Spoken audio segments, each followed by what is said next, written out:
Imagine strapping a 17-gram mechanical insect to a robotic arm, firing just this wall of chaotic, turbulent wind at it, and expecting it to fly perfectly. Right, which sounds impossible. It really does.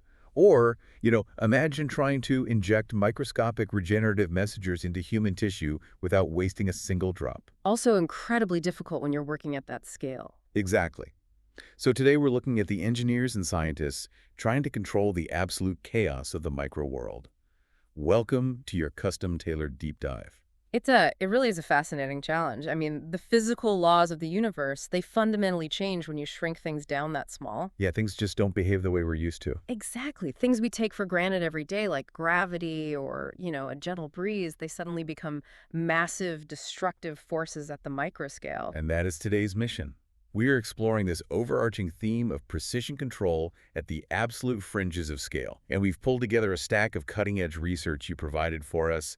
And I gotta say, it's a wild mix. It is definitely a diverse set of papers. Right. Like, we have aerodynamics papers on robotic insects, we've got engineering specs on microfluidic pressure pumps, all the way over to clinical data on revolutionary exosome therapies for women's intimate wellness. Yeah, and on the surface, I can completely see how you might wonder why these three completely different topics are sitting in the exact same stack. But as we dug in, this brilliant underlying pattern emerged. Every single one of these fields is battling the exact same problem of scale. They are. They all rely on mastering these invisible forces, right? Mm-hmm. And perfecting distribution to create huge real-world impacts. So let's start with an invisible force we walk through literally every day, completely taking it for granted. The air. Right. I mean, we barely notice the air around us until the wind blows hard. But if you shrink down to the size of a bug, the air stops feeling like a light, invisible gas. It gets thick. Right? Exactly. It becomes like a thick, chaotic syrup. Tanning that atmospheric environment at a microscale is honestly one of the hardest problems in modern physics right now. And your sources introduce us to a very specific attempt to solve this.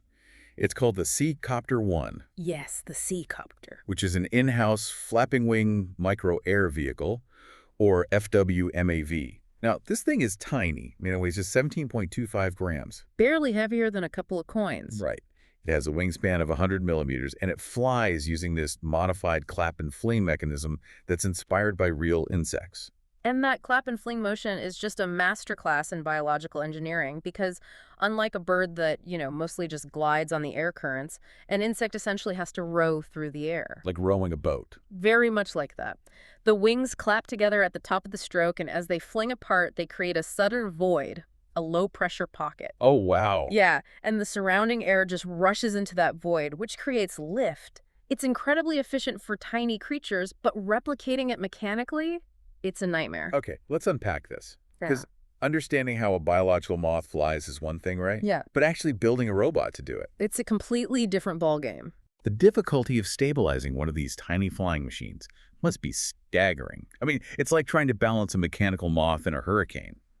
Every tiny gust of wind in a normal room should theoretically send a 17-gram robot just spinning into a wall. That's exactly what happens. The aerodynamic hurdle researchers face here is something called dynamic stability derivatives at extreme angles of attack. Dynamic stability derivatives, that sounds intense. It's a mouthful, yeah. But simply put, a stability derivative is just a mathematical calculation. It tells you how violently the aerodynamic forces on a vehicle will shift when that vehicle rotates or pitches up. Okay, so like if a commercial airplane pitches its nose up too far, the air separates from the wing, it stalls, and the plane starts falling. Right.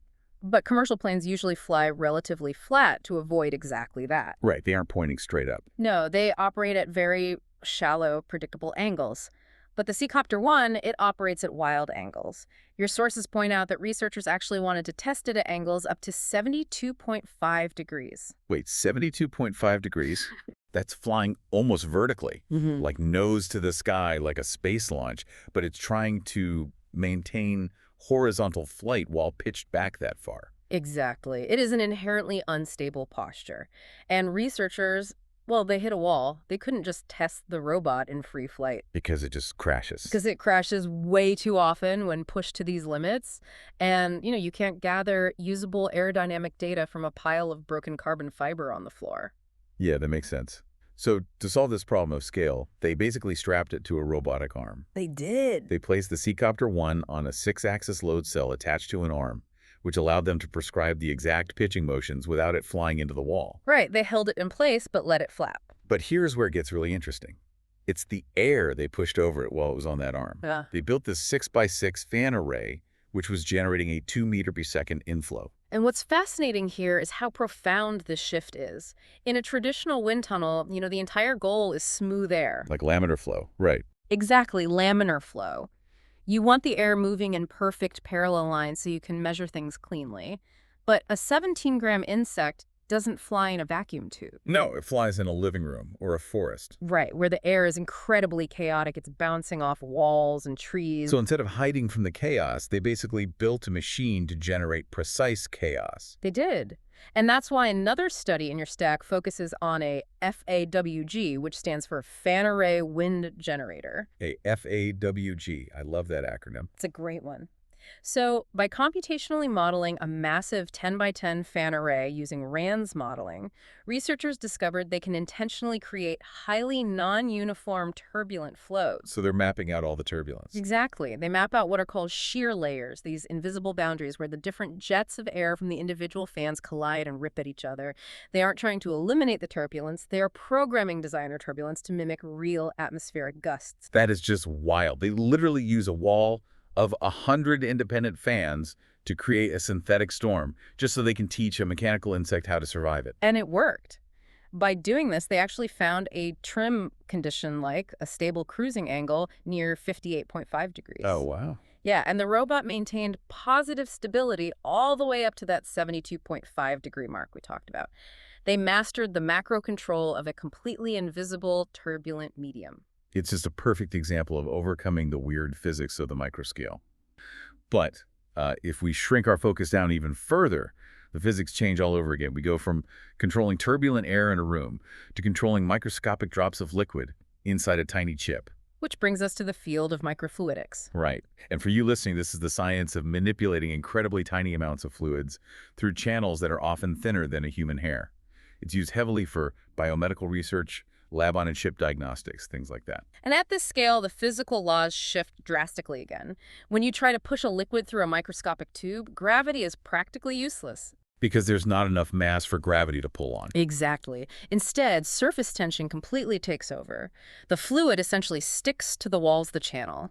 It feels less like flowing water and more like trying to push thick honey through a straw. The sources outline two main ways to handle this, right? You have passive and active systems. Passive basically relies purely on the physical shape of the tiny channels to just naturally guide the liquid. Correct. But the research focuses heavily on active systems. And I have to push back a bit here because why go to all this trouble to actively pump microscopic drops? Wow. I mean, isn't it just easier to let capillary action or, a simple syringe tube do the work? Why over-engineer this tiny plumbing system? I get that. Passive systems are simpler, certainly, but they are entirely open loop. You set them up and you just have to hope the fluid behaves exactly as you modeled it. Right. You can't intervene. No, you can't adjust them on the fly. No.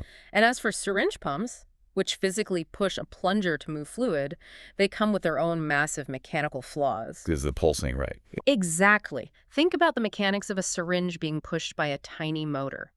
It creates these tiny pulses, surges and retreats in the flow. At the macro scale, like a normal shot at the doctor, you don't notice it. No, it just feels like one smooth push. But at the micro scale, that pulsing completely disrupts the delicate flow. Here's an example. If you are trying to create highly monodispersed microdroplets, meaning millions of microscopic drops that are all perfectly identically sized, a pulsing syringe totally ruins the batch. So why do we even need millions of identically sized drops in the first place? Like, what's the application? Think about targeted drug therapies. Okay. If you are formulating a highly potent cancer medication inside a microfluidic chip and one droplet is a single nanoliter too big, that dosage could be completely toxic at the cellular level. Oh, wow. Just from one extra nanoliter. Yes. And if the next droplet is a nanoliter too small, it's totally ineffective. Absolute precision isn't just a luxury here. It is the entire point of the therapy. Okay, here's where it gets really interesting. Because a mechanical plunger is obviously too clunky for that. The solution your source is present is active pneumatic pressure pumps. We're actually using air to push the water. Yes. We are using the invisible, compressible nature of air to act as a perfectly smooth, shock-absorbing piston. That's brilliant. It is. An active pneumatic pump regulates compressed air to a highly specific pressure level. That air then pushes down directly onto a fluid reservoir, which smoothly forces the liquid into the microfluidic chip. And it uses a PID controller, right? A proportional integral derivative feedback loop. Exactly, a PID controller. So if the fluid flow slows down by even a fraction of a milliliter per second, the sensors in the chip detect it, and the system instantly bumps up the air pressure to compensate. It's like it's constantly talking to itself. That feedback loop is everything. If we connect this to the bigger picture, it gives you stable, precise, pulse-free flow with incredible response times. But there is another crucial advantage here, and that is contamination. Wait, yeah, if you're using pressurized air to push biological fluids, Yeah. how do you keep the air from just bubbling straight through the liquid and ruining the sample? Are we talking about some kind of physical barrier between the air and the liquid? No, there's no physical barrier at all, Really? really. Only dry, sterile air ever touches the top layer of the fluid. The pressure is perfectly calibrated, so it just presses down evenly without breaking the surface tension or creating bubbles. Oh, because of that surface tension we talked about earlier. Exactly. And because of this setup, there are no mechanical gears, there are no rubber plungers scraping against plastic, shedding microparticles into the liquid. Which is vital. When you are handling really delicate biological samples like living cells or, complex proteins, avoiding mechanical shear stress and cross-contamination is non-negotiable. Absolutely. You maintain perfect sterility by just using air as the interface. So to summarize where we are, we have engineers using fan arrays to perfectly distribute air over a robotic wing and using pneumatic pressure to perfectly distribute microdroplets in a lab. Which naturally leads us to the final, most complex environment of all. What happens when we take this obsession with microscopic precision and targeted distribution, and we apply it directly inside the cellular landscape of the human body? That is when you step into the absolute cutting edge of regenerative medicine. Yeah, this brings us to the clinical data in your sources regarding exofemale. This is a very specific exosome vaginal injection therapy designed for intimate wellness and tissue rejuvenation. And just a quick heads up for you listening, we're going to get into the specific medical mechanics of how this works. And to understand why this therapy is so groundbreaking, we first really have to clarify what exosomes actually are, because a lot of people confuse them with stem cells. But Right. they are not cells. They are nanoscale extracellular vesicles. They are incredibly tiny. We're talking just 30 to 150 nanometers in size. To put that in perspective for everyone, they are roughly 1,000 times smaller than a human hair. Just unimaginably small. Very small. And in this specific exofemale therapy, these exosomes are derived from ADMSCs, which stands for adipose-derived mesenchymal stem cells. Adipose meaning fat, right? Yes, fat tissue. Clinicians use stem cells derived from human fat tissue because those specific cells are incredibly potent factories for regenerative signals, Okay. but they don't inject the stem cells themselves. If the stem cell is the factory, the exosome is like a highly targeted delivery drone leaving the factory. I love that analogy. So what's inside the drone's cargo hold? Your sources list messenger RNA, lipids, cytokines, and these really powerful growth factors like VEGF, vascular endothelial growth factor. Exactly. The contents are essentially biological instruction manuals. Yeah. And because exosomes aren't actual cells, they don't have their own DNA. Which makes them safer, right? Incredibly safe. They won't replicate like cells do. Their outer lipid layer is just perfectly coated to dock with and melt into specific cells that need repair, and they just drop those instructions right inside. It's pure cellular signaling. So when they're injected into the vaginal mucosa, they deliver these instructions directly to aging or damaged cells. They tell the local fibroblasts to stimulate new collagen synthesis. They promote angiogenesis. Let's pause on angiogenesis for a second because the mechanism is just fascinating. Yeah, go for it. VEGF, that growth factor you just mentioned, it acts like a chemical flare gun in the tissue.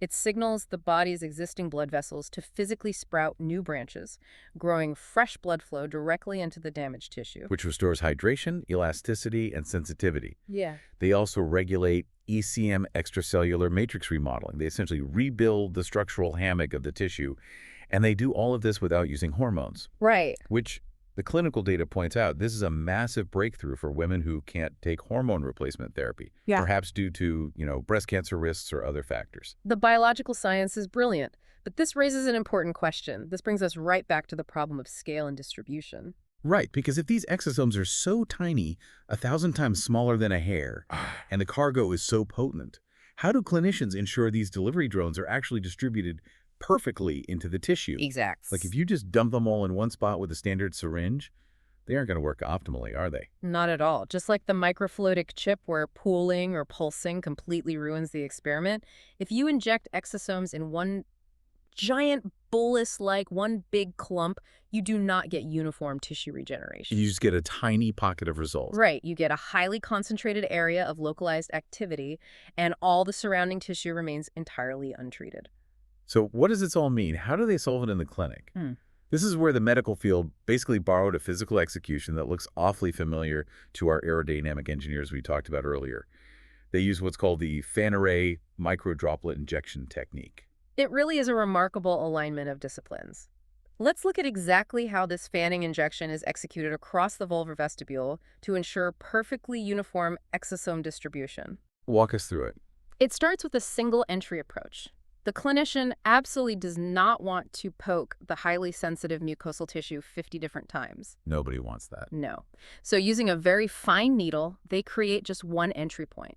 They advance the needle all the way beneath the surface to the distal end of the target area. Meaning the furthest point away. Correct. For instance, deep along the Halbin's fascia during certain rejuvenation procedures, or laterally across the labia majora. And for some spatial context here, Halbin's fascia is that dense connective tissue layer that's located between the bladder and the anterior vaginal wall. So the needle is fully inserted to its deepest point. Then comes the crucial microfluidic control part. Exactly. As the clinician slowly withdraws the needle, they gently and steadily push the plunger. Right. They are leaving a microscopic trail of the exosome solution behind the needle as it pulls back. It's like laying down a tiny, precise wire of regenerative fluid just beneath the skin. Exactly like that. But before the needle is completely withdrawn from that single entry hole, the clinician stops. They don't pull it all the way out. Right. They stop, they pivot the angle of the needle by just a few degrees, and they advance it deep into the tissue again in a slightly different direction. Then they repeat the process withdrawing, laying down a track of fluid, stopping, redirecting, and advancing again. So instead of acting like a sewing machine just punching up and down, causing all this unnecessary trauma, the clinician uses that single entry point to pivot the needle beneath the surface, exactly like the spokes of a fan. Yes. They're laying down an array of micro-droplet tracks. This fan array injection technique ensures a perfectly uniform distribution of the exofemale exosome solution, or even hyaluronic acid fillers, which your sources also discuss, across the entire vulvar mucosa. It's incredible. By fanning it out from a single pivot point, they overlap these microchannels of regenerative fluid. It completely blankets the area, guaranteeing that the VEGF and the messenger RNA reach the maximum possible number of dormant fibroblasts. Exactly. No tissue is left behind, and no area is oversaturated. And from a patient perspective, the benefits of mastering this physical distribution are just undeniable. By relying on natural tissue planes and perfect, even distribution, it significantly minimizes complications. Because there's fewer needle pokes. Right. There is less trauma, practically zero leakage of the highly valuable exosome fluid, and greatly reduced discomfort for the patient. It's like we're right back in the wind tunnel with 100 fans. I mean, in aerodynamics, engineers use a fan array to evenly distribute chaotic air over a 100-millimeter robotic wing to keep it from stalling.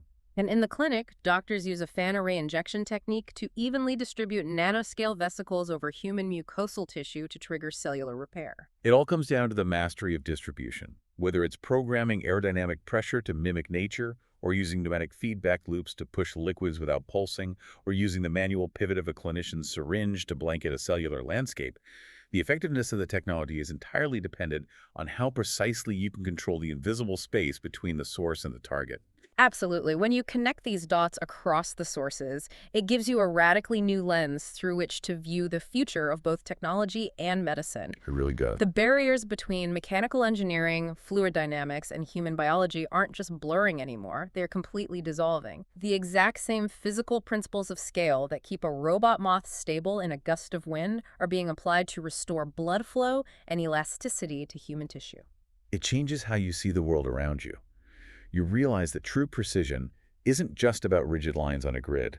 True precision is about mastering the fluid, the chaotic, and the invisible. That's a perfect way to put it. And I want to leave you, our listener, with a provocative thought to mull over based on all this. We are already using exosomes as targeted biological drones to trigger cellular repair without transferring DNA, right? Right. And as we saw, we already have the microfluidic pneumatic technology to actively sort, pump, and control exactly these kinds of nanoscale fluids with absolute perfection. So, how long will it be until we combine these fields entirely? That's the big question. How long until we see fully programmable biohybrid micromachines, utilizing fan array distribution logic, actively pumped through our own bodies, repairing our tissue and organs autonomously in real time? Well, when you look at the pace of this research across these fields, that reality is much closer than most people think. It really is. Thank you for joining us on this custom-tailored journey into the absolute fringes of scale. We hope you walk away seeing the invisible forces around and inside you in a totally new light. Until next time, keep diving deep. Goodbye, and keep questioning the invisible.